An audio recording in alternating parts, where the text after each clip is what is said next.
Reddit. Ao regressar de uma viagem de negócios, encontrei a minha filha inconsciente à porta de casa. Chamei imediatamente uma ambulância e, quando o paramédico viu a minha mulher, o seu rosto empalideceu. Olá. O meu nome é Daniel Cooper, tenho 38 anos e sou gerente sênior de vendas na empresa Cloud Tech Solutions, viúvo desde que a minha primeira esposa, Emily, perdeu a vida num acidente de carro quando Lily tinha apenas 2 anos. Criei Lily sozinho durante 2 anos, até conhecer Jennifer numa cafetaria no centro de Seattle. Ela parecia perfeita, gentil, paciente com Lily, exatamente o que eu acreditava que precisávamos, e por isso pensei ter encontrado uma segunda oportunidade. Enganei-me profundamente. Perguntei-lhe o que tinha feito a minha filha enquanto as minhas mãos tremiam ao procurar o seu pulso, que estava fraco, embora ainda perceptível. Jennifer declarou que Lily se tinha portado mal e feito birras, e por isso lhe dera comprimidos de Benadryl para acalmar. Perguntei-lhe quanto tinha administrado e ela respondeu com indiferença que não sabia, talvez alguns comprimidos. Liguei para o número de emergência norte-americano, 911, e mal conseguia carregar nos botões enquanto dizia que a minha filha estava inconsciente e que suspeitava que tivesse sido drogada. A operadora falou com serenidade e profissionalismo, dizendo que a ambulância já se encontrava a caminho, pedindo que eu permanecesse na linha e questionando se a menina respirava. Respondi que sim, mas com grande dificuldade, e informei que ela tinha 6 anos de idade. A ambulância demorou 8 minutos a chegar, embora me parecesse uma eternidade. Segurei a mão de Lily e implorei para que despertasse, enquanto Jennifer permanecia num canto, de braços cruzados, observando tudo com aqueles olhos azuis frios que eu jamais tinha percebido serem tão gélidos até aquele momento. 2 paramédicos entraram de rompante, e o que liderava a equipa, identificado no crachá como Martinez, técnico de emergência médica paramédico com 12 anos de serviço no Corpo de Bombeiros do Condado de King, iniciou de imediato os procedimentos, verificando sinais vitais e fazendo perguntas. Quis saber há quanto tempo Lily estava naquele estado e respondi que tinha chegado há cerca de 10 minutos, encontrando-a já inconsciente. Perguntou se havia alguma condição médica conhecida e disse-lhe que não, que ela era saudável.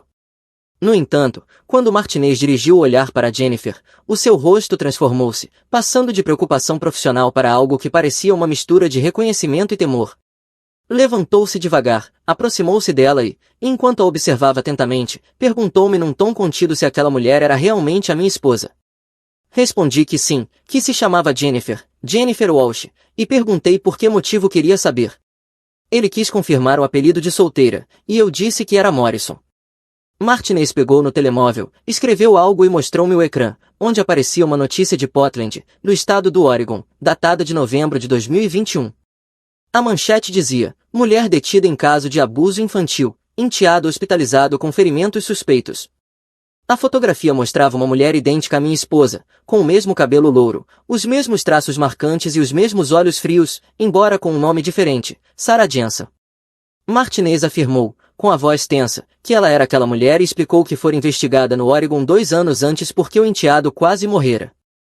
Senti o sangue gelar enquanto ele descrevia que as acusações tinham sido retiradas devido a uma falha processual relacionada com a cadeia de custódia das provas, mas que o menino, chamado Dylan Martin, de 8 anos de idade, apresentará sintomas semelhantes aos de Lily: desidratação extrema, hematomas inexplicáveis e sedativos no organismo. Contou que o pai só descobriu tudo depois de a escola contactar os serviços de proteção à criança. Olhei para Jennifer e ela continuava imóvel, com os braços cruzados e o rosto impassível, sem demonstrar surpresa nem medo, apenas irritação. Declarou com calma que nunca estivera no estado do Oregon e que o paramédico a estava claramente a confundir com outra pessoa. Contudo, Martinez insistiu que tinha trabalhado nesse caso, que fora o paramédico que socorrera Dylan quando ele foi encontrado inconsciente na escola, e que até testemunhara na audiência preliminar. Ordenou então ao colega que preparasse a transferência de Lily com prioridade máxima, referindo possível overdose e suspeita de abuso, e disse que iria informar as autoridades. Ajustei a pequena Lily na maca, tão pálida e frágil, e disse que iria acompanhá-la, mas Martinez pediu que eu seguisse no meu carro.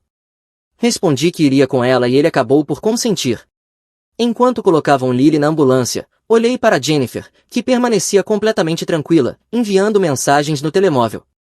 A viagem até ao hospital durou 17 minutos.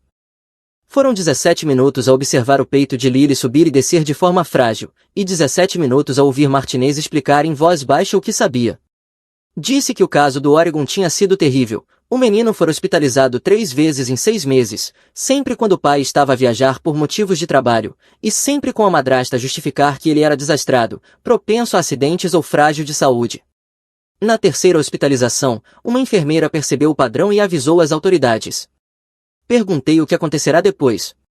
Ele contou que a mulher, chamada Sarah Jensen, fora detida, mas o advogado de defesa conseguirá inutilizar as provas, alegando que os exames de sangue tinham sido registrados de forma incorreta.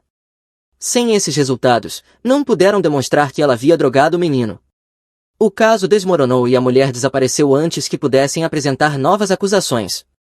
Perguntei-lhe se tinha absoluta certeza de que se tratava de Jennifer. Ele respondeu que sim, que reconheceria aquele rosto em qualquer lugar, afirmando que o perseguira durante meses no Hospital Infantil de Seattle. Assim que chegamos ao hospital, Lily foi levada para a sala de emergência. Fiquei a andar de um lado para o outro na sala de espera, enquanto realizavam exames. Liguei para sua pediatra, liguei para minha mãe, liguei para o meu chefe. Não liguei para Jennifer. Não queria ouvir a voz dela. Às 11h47 da noite, a doutora Patrícia Shen saiu para falar comigo. Segundo o site do hospital, tinha 46 anos e 22 anos de experiência em medicina de emergência pediátrica. A expressão no seu rosto era sombria quando disse: Sr. Cooper, a sua filha foi drogada com difenidramina, o princípio ativo do medicamento Benadryl, numa concentração equivalente à dose para um adulto de cerca de 68 quilos. Além disso, ela encontra-se severamente desidratada, malnutrida e apresenta hematomas compatíveis com agressões físicas. Encontramos também marcas antigas em diferentes estágios de cicatrização. As minhas pernas enfraqueceram e sentei-me abruptamente. Perguntei há quanto tempo aquilo devia estar a acontecer. A doutora respondeu que, com base na malnutrição e na desidratação, poderiam ser semanas, talvez meses, e que os padrões de hematomas sugeriam agressões repetidas ao longo de um período prolongado. Protestei dizendo que eu estivera em casa, que teria percebido. Ela respondeu que agressores são extremamente hábeis a esconder o que fazem, e perguntou se eu viajava muito por trabalho. Respondi que sim, 2 ou 3 vezes por mês, normalmente durante 3 ou 4 dias de cada vez. Ela disse que era precisamente nesses períodos, quando eu não estava presente, que provavelmente tudo acontecia. Um polícia chegou em seguida, o detetive Raymond Foster, da Unidade de Abuso Infantil da Polícia de Seattle, com 19 anos de serviço. Ele recolheu a minha declaração, fez perguntas sobre Jennifer, sobre o nosso casamento. Contei-lhe tudo, como nos conhecemos 4 anos antes, como ela parecerá perfeita, como Lily parecia ter gostado dela no início. No início, perguntou Foster. Expliquei que, no último ano, Lily estava diferente, mais calada, mais ansiosa. Pensei que fosse apenas adaptação, escola nova, crescimento, a ausência da mãe. Nunca imaginei outra coisa. O detetive perguntou se eu alguma vez vira Jennifer magoar Lily. Respondi que não, que jamais teria deixado passar tal coisa. Perguntou se Lily alguma vez dissera algo. Tentei recordar e, finalmente, lembrei-me de um episódio ocorrido 6 meses antes, quando Lily me perguntara: Papai, a Jennifer gosta de mim? Eu disse que sim, claro, e perguntei por que fazia aquela pergunta. Ela respondeu apenas que era diferente quando eu não estava em casa. Perguntei: diferente como? Ela dissera só: diferente. Eu ignorei, achando que estava a ser sensível demais ou que tinha dificuldades em aceitar uma madrasta no lugar da mãe. Como pude ter sido tão cego? Foster disse que precisava de falar com a minha esposa e partiu para nossa casa, na Morada Avenida Maple número 28, 47. Fiquei com Lily. Ela acordou por volta das 2 horas da manhã, sonolenta e confusa e, quando me viu, começou a chorar, dizendo: Desculpa, papai, desculpa, eu não queria ser má. Respondi que ela não era má, que nunca fora, e ela contou que Jennifer dizia que ela merecia punição, que, se contasse algo a mim, ninguém acreditaria nela porque era apenas uma criança e Jennifer era adulta. O meu coração desfez-se em 1000 pedaços. Disse-lhe que acreditava nela completamente. Nessa mesma noite, Jennifer voltou para casa como se nada tivesse ocorrido. O detetive Foster tinha ido lá, mas ela recusara-se a responder sem a presença de um advogado, o que impedia a detenção imediata. Sem provas adicionais, nada podiam fazer ainda. Às 2 horas da manhã, enviou-me uma mensagem a perguntar onde eu estava, dizendo que estava preocupada. Não respondi. Às 3 horas enviou outra mensagem, pedindo que eu não ficasse zangado, afirmando que Lily tinha problemas comportamentais e que ela apenas tentava ajudar, dizendo que a menina precisava de disciplina e estrutura, e que eu tinha sido demasiado permissivo desde a morte de Emily. Bloqueei o número dela. Às 6 horas da manhã, telefonei ao meu amigo Marcos Shen, com quem estudará na universidade. Ele trabalhará em segurança informática e agora dirigia sua própria empresa especializada em perícia digital e investigação de antecedentes. Disse-lhe, Marcos, preciso de tudo que conseguires encontrar sobre Jennifer Walsh, nascida em 1985, casada comigo em 2019. Ele perguntou o que estava a acontecer e contei-lhe tudo. Ficou em silêncio por um longo tempo antes de dizer que me ligaria de volta. Quando retornou 2 horas depois, disse-me, amigo, a tua esposa não existe antes de 2018. Perguntei o que queria dizer com aquilo. Ele explicou que não havia histórico de crédito, nem redes sociais anteriores a esse ano, que a carta de condução foi emitida em Washington em 2018, que o número de segurança social era verdadeiro, mas não havia registros de emprego, nem declarações de impostos, nem documentos de faculdade. Era como se ela tivesse surgido do nada. As minhas mãos começaram a tremer enquanto eu perguntava se alguém conseguia fazer algo assim. Ele respondeu que sim, que era possível para quem sabe o que está a fazer, mudar de nome, trocar de estado, criar uma identidade nova, algo não exatamente legal, mas viável, especialmente se a pessoa estiver a fugir de alguma coisa. Aprofundei a investigação. Procurei pelo caso do Oregon que Martinez mencionara e passei 4 horas no Google, em bases de dados públicas e em registros jurídicos. Encontrei. Sarah Jensen foi detida em novembro de 2021, na cidade de Portland, por abuso infantil qualificado. O enteado, Dylan Martin, com 8 anos de idade, foi hospitalizado devido a uma overdose de medicamentos e lesões suspeitas. As acusações foram retiradas em janeiro de 2022, quando as provas foram consideradas inadmissíveis, e Arguida não compareceu para a audiência remarcada, resultando na emissão de um mandado de detenção. Nos arquivos do tribunal havia uma fotografia. Era Jennifer. Sem dúvida alguma. O mesmo rosto.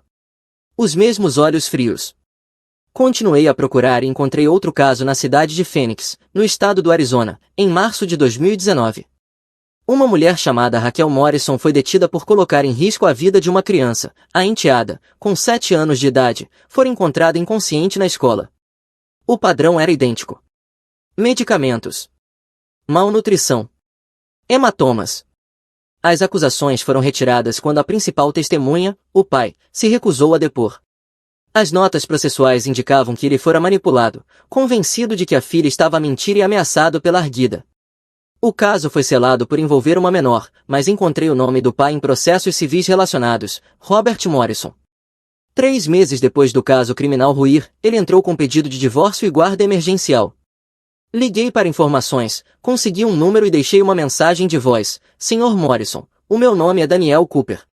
Creio que a minha esposa possa ser a sua ex-esposa Raquel. Por favor, preciso de falar consigo. É sobre a minha filha. Ele retornou a chamada 30 minutos depois. Perguntou, com a voz tensa e urgente, se a minha filha estava bem. Respondi que estava no hospital, que sobreviveria, e ouviu dizer, num tom morto, sem vida, ela é um monstro. Raquel, ou o nome que estiver a usar agora. Ela sente prazer em magoar crianças.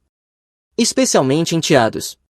Ela procura pais solteiros, faz-se passar pela namorada perfeita, pela madrasta dedicada, e depois, quando está totalmente inserida na família, quando o casamento e a convivência lhe dão acesso total, começa. Perguntei, começa o quê? Ele explicou que ela testava limites, iniciando com punições pequenas que se intensificavam, negar comida, restringir idas ao banheiro, abuso emocional, depois agressões físicas e, por fim, medicamentosas. Drogava as crianças para as manter obedientes, fáceis de controlar, sempre escolhendo momentos em que o pai estivesse ausente, viagens de trabalho, longos expedientes, qualquer ocasião que a deixasse sozinha com a criança. Perguntei por quê. Ele respondeu, poder. Controlo. Disse que, antes de perceber quem ela realmente era, durante uma das discussões, ela afirmou que crianças precisavam aprender o seu lugar, que eram manipuladoras, pequenas mentirosas que mereciam ser ensinadas a respeitar. Ele riu, amargamente, dizendo que, por algum tempo, chegou a acreditar nela, achando que a filha inventava coisas para chamar a atenção. Perguntei como descobrir a verdade. Ele contou que a filha desmaiara na escola, que uma enfermeira chamara uma ambulância, e que a toxicologia revelara Benadryl, Niquil e vestígios de um medicamento para dormir, a receita dele. Raquel estivera drogada durante meses, talvez mais tempo. Perguntei o que acontecerá com Raquel. Ele respondeu que ela desaparecera no dia anterior ao julgamento. Não apareceu. Deixou o telemóvel, a carteira, tudo, e simplesmente desapareceu. Quando ele conseguiu informações, soube que ela usará um documento falso para embarcar num autocarro para o estado do Nevada. Tinha desaparecido. Ele disse, sinto muito. E eu ouvi, não peça desculpa. Impeça-a. Eu não consegui, mas talvez você consiga. Como está a sua filha agora? Respondi que tinha 12 anos, fazia terapia e ainda tinha pesadelos, que se encolhia quando mulheres levantavam a voz, e ele afirmou que Raquel destruíra algo dentro dela que talvez nunca voltasse. Depois da chamada, sentei-me no quarto do hospital e chorei. Lily dormia, ligada a soros e monitores que apitavam suavemente, tão pequena naquela cama. Eu trouxera aquele monstro para a nossa casa, para a vida de Lily, porque estava sozinho, porque queria ajuda, porque achei que estava a fazer o certo. Peguei no número de Jennifer, desbloqueei-o e revi as mensagens antigas, desde quando namorávamos, doces, encantadoras, mal posso esperar para conhecer Lily, és um pai maravilhoso, sempre quis ser mãe. Tudo mentira. Tudo representação. Parte de uma farsa cuidadosamente construída. Comecei a montar um dossiê. Liguei novamente para Marcos. Disse-lhe, preciso de mais. De todos os nomes que ela usou, de todos os lugares onde viveu, de todas as vítimas. Ele respondeu, estou a tratar disso. Liguei para o detetive Foster e disse-lhe que encontrara mais 2 casos, no Oregon e no Arizona, que envolviam a mesma mulher com nomes diferentes, que possuía contactos das vítimas e arquivos processuais. O detetive agradeceu a iniciativa, mas disse que aquilo era trabalho policial. Respondi, com todo o respeito, que o caso do Oregon ruíra devido a provas maltratadas, e o caso do Arizona ruíra porque ela manipulara o pai, que ela era extremamente experiente nisso, que fazia aquilo há anos, e que, se não montássemos um caso irrefutável, ela escaparia novamente. Houve um silêncio, e, por fim, ele disse, envie-me tudo o que tiver. Durante as 72 horas seguintes, quase não dormi. Marcos encontrou mais 2 casos. Em 2017, na cidade de Las Vegas, uma mulher chamada Julia Martinez foi detida por negligência infantil. O enteado, com 6 anos de idade, foi hospitalizado, mas o pai recusou-se a cooperar e as acusações foram retiradas. Em 2016, em Sacramento, uma mulher chamada Michelle Shen foi investigada por abuso contra a enteada de 7 anos de idade. O caso não avançou porque a criança retirou o depoimento. O pai permaneceu casado com Michelle por mais 3 anos antes de se divorciarem discretamente. 5 casos, 5 nomes diferentes, 5 estados distintos, mas o mesmo padrão. A mesma mulher. Marcos reuniu tudo num dossiê digital, relatórios policiais, registros judiciais, documentos hospitalares, fotografias, artigos de notícias. Era devastador. Ela é uma predadora em série, disse Marcos. É isto que ela faz. Não é raiva. Não é perda de controle. É deliberado, metódico. Entrei em contato com todos os pais. 3 aceitaram conversar. 1 recusou, afirmando que queria seguir em frente e não reviver o passado. 1 não consegui localizar. A criança vítima do Oregon, Dylan Martin, agora com 10 anos de idade, teve autorização do pai, Chris Martin, para participar se isso ajudasse a pôr fim à impunidade dela. Tive uma ideia. Talvez insana. Talvez brilhante. A empresa onde eu trabalhava, a Cloud Tech Solutions, organizava sua gala de beneficência anual naquele sábado, um evento grandioso com cerca de 200 convidados, grandes clientes, diretores executivos, investidores e cobertura da imprensa local, pois estávamos a angariar fundos para o Hospital Infantil de Seattle. Jennifer adorava esses eventos, adorava interpretar a esposa dedicada, adorava fazer contactos, adorava ser vista. Liguei-lhe pela primeira vez desde o que acontecerá no hospital. Dan, meu Deus, estive tão preocupada. Precisamos de conversar. Eu respondi, sim, claro. Mas não aqui. Lily não quer ver-te. Silêncio. Depois, com um tom mais frio, ela disse que Lily estava a manipular-me, que sempre fora difícil, que era ciumenta da nossa relação, que Emily a tinha estragado e que, além disso, a gala era no sábado, precisávamos de apresentar uma imagem estável para a empresa. Disse ainda que os clientes comentavam tudo, e que era um assunto privado da família, que eu devia ouvi-la. Ela fez uma pausa e perguntou, calculando cada palavra, queres que eu vá à gala? Respondi que sim, que a empresa precisava que parecêssemos sólidos, e que a situação com Lily era complicada, mas estávamos a gerir. Sábado, 7 horas da noite, no Hotel Fairmont. Uso vestido azul. Desliguei antes que ela pudesse reagir. Depois fiz telefonemas. Muitos telefonemas. Liguei ao detetive Foster, preciso de si no Fairmont, sábado à noite, em traje civil, com reforço. Para Chris Martin, do Oregon, pode vir a Seattle com Dylan este fim de semana? Eu cubro todas as despesas. Para Robert Morrison, do Arizona, estou a organizar algo. Preciso de si presente. Para Marcos, preciso de um projetor sem fios e da tua ajuda para instalar uma apresentação. Para o paramédico Jennifer Martinez, preciso que testemunhes publicamente sobre o caso do Oregon. Para minha chefe, Karen Walsh, preciso de 10 minutos durante a entrega dos prêmios. Confie em mim. Todos disseram sim. O sábado chegou. O Fairmont Olympic estava deslumbrante, candelabros, esculturas de gelo, bar aberto, banda de 10 ao vivo.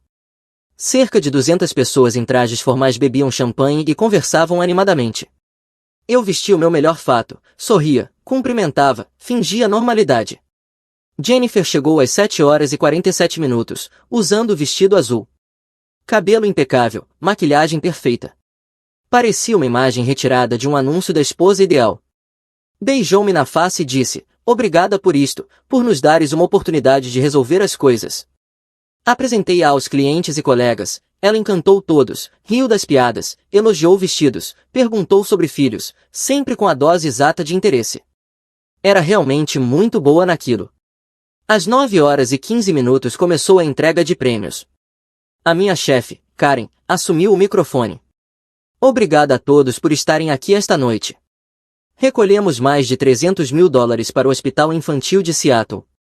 Esse montante irá apoiar diretamente famílias em situações de emergência pediátrica, famílias como a do nosso colega Daniel Cooper. Aplausos cordiais. Jennifer sorriu e apertou a minha mão. Dan, gostaria de dizer algumas palavras? Levantei-me, caminhei até ao palco e peguei no microfone. Jennifer sorria radiante. Obrigado por estarem aqui esta noite, comecei.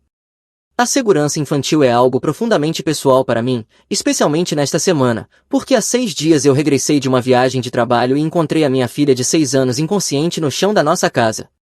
O sorriso dela congelou por um instante, mas reapareceu, mais rígido. Ela tinha sido drogada, privada de comida e agredida enquanto eu estava em Minneapolis a vender software. Murmúrios preencheram a sala. O sorriso de Jennifer permaneceu fixo.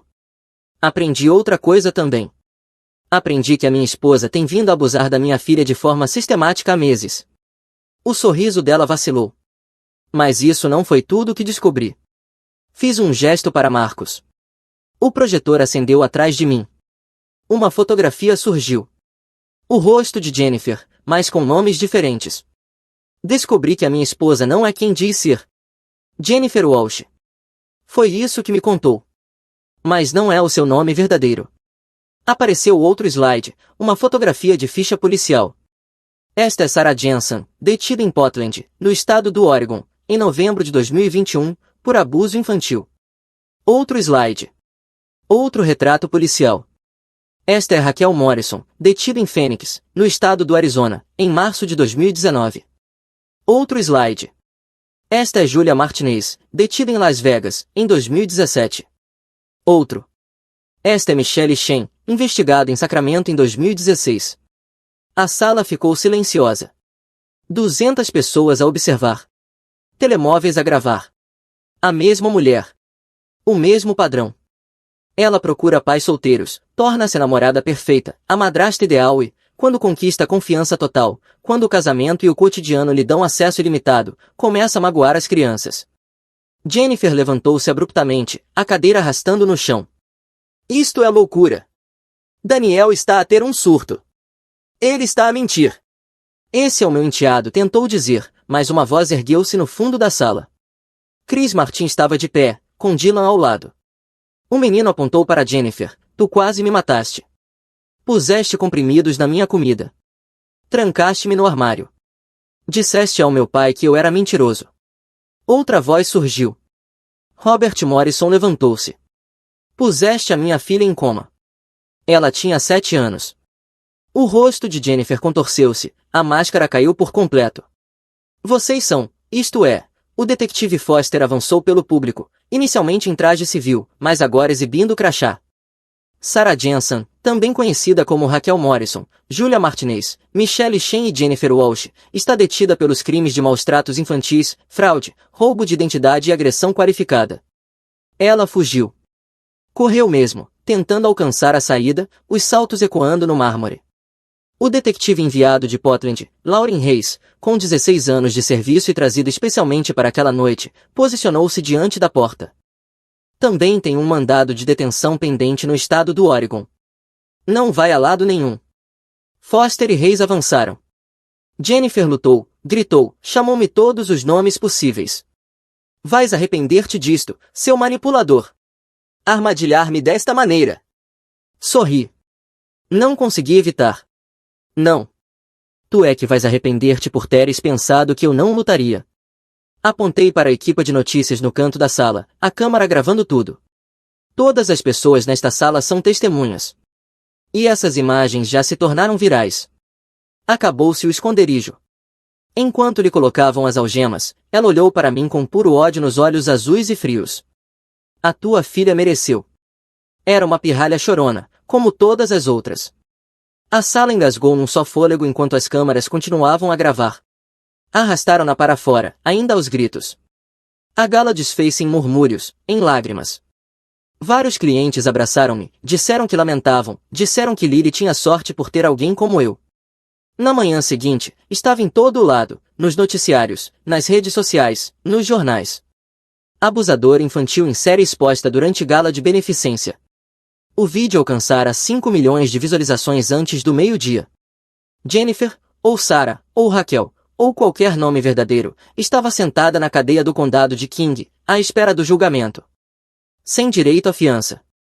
Risco de fuga, com historial de abandonar jurisdições. O detetive Foster construiu o caso com método, 5 estados, 5 vítimas, provas forenses, provas digitais, testemunhos. O julgamento ocorreu 4 meses depois. Jennifer declarou-se inocente. O advogado tentou afirmar que eu a tinha armado, que eu fabricara provas, que as vítimas mentiam. Dylan Martin testemunhou. 10 anos de idade, voz trêmula mais firme. Descreveu o que ela lhe fizera, os comprimidos, os castigos, o medo. A filha de Robert Morrison testemunhou por vídeo. Agora com 12 anos. Contou que ficará trancada em casas de banho durante horas, que lhe diziam ser inútil, que era drogada quando tentava contar a alguém. Lily também testemunhou. A minha corajosa e linda filha de 6 anos. Contou ao júri sobre os castigos, os comprimidos, os hematomas, e como Jennifer lhe dizia que ninguém acreditaria nela porque crianças são mentirosas. O júri deliberou durante 3 horas. Culpada em todas as acusações.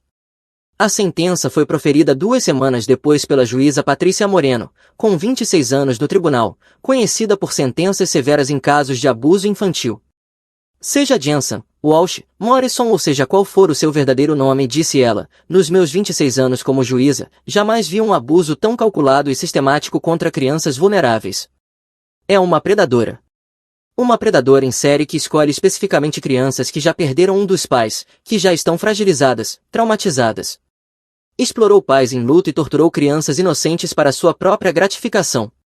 Sentenciou Jennifer a 48 anos de prisão, 8 anos por cada vítima, a serem cumpridos consecutivamente. Sem possibilidade de liberdade condicional durante 20 anos. Jennifer não mostrou emoção. Olhou fixamente para a parede. Lily está em terapia agora com a doutora Lisa Shen, doutorada em psicologia infantil, com 17 anos a tratar traumas em crianças. Lily tem pesadelos. Ainda se sobressalta quando mulheres levantam a voz. Mas está a sarar. Sorri novamente, sorrisos genuínos, não o sorriso tenso e assustado que tinha enquanto Jennifer vivia conosco. Mudamos de casa. Não conseguia permanecer naquele lugar com tantas memórias escuras. Fomos para uma casa mais pequena, noutro bairro. Só nós. Os outros pais contactaram-me. Formamos um grupo de apoio. Encontramo-nos todos os meses, falamos sobre cura, sobre proteger os nossos filhos, sobre os sinais de alerta que todos nós ignoramos. A filha de Robert está melhor.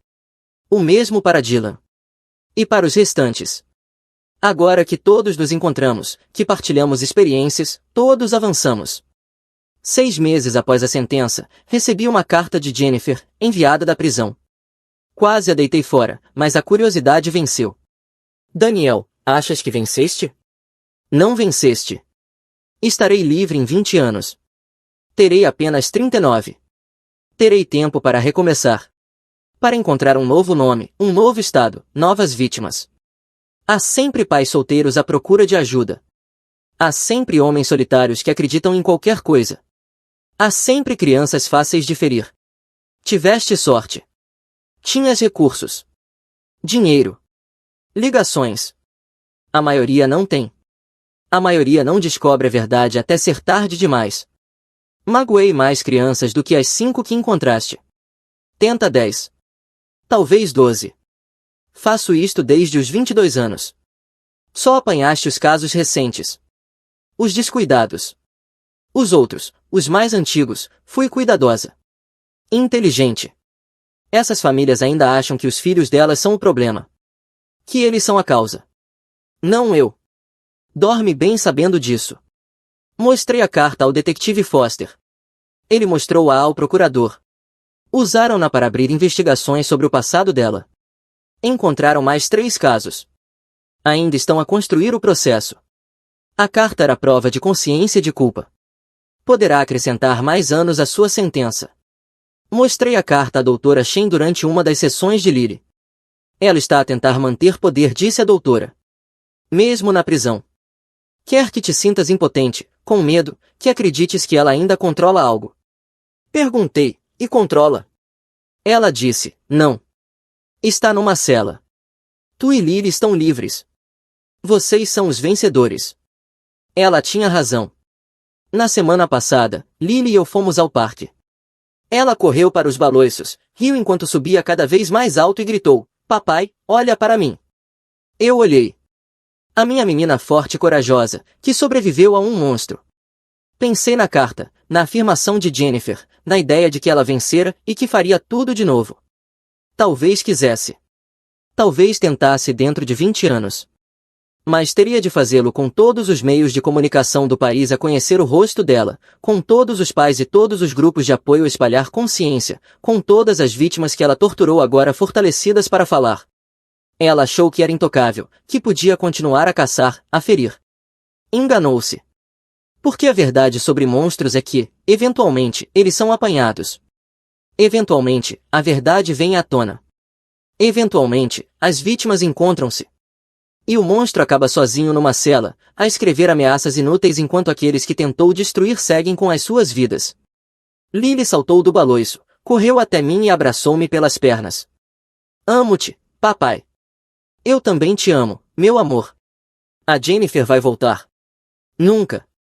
Prometo. Ainda bem. Gosto quando somos só nós. Eu também, minha querida. Eu também. Voltamos para casa e fizemos o jantar juntos. Ela ajudou-me a mexer a massa, riu quando a deixei provar o molho. Era normal. Seguro. E Jennifer pensou que tinha vencido, porque magoara tantas crianças e escapara durante tanto tempo. Mas perdeu tudo no momento em que subestimou o amor de um pai, um amor que fará com que ela passe os próximos 48 anos a lembrar-se disso. Obrigado por terem ficado até ao fim desta história. Aprecio de verdade o vosso tempo e o vosso apoio. Se gostaram deste conteúdo e querem ouvir mais histórias como esta, não se esqueçam de seguir e subscrever o meu canal Mãe Reddit. O vosso apoio faz toda a diferença para que eu possa continuar a criar mais vídeos. Desejo-vos um dia maravilhoso. Mãe Reddit, com todo o meu respeito.